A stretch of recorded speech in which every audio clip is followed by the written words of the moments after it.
शुभं करोति कल्याणम् आरोग्यं धनसम्पदा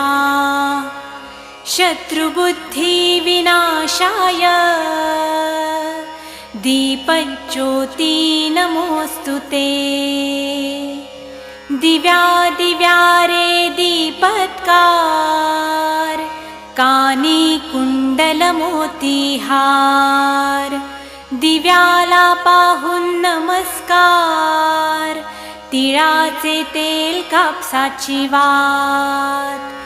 दिवा तेवे देवापाशी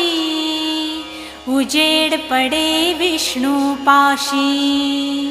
माझा नमस्कार सर्व देव देवतांपाशी ये ग लक्ष्मी बैस ग बाजे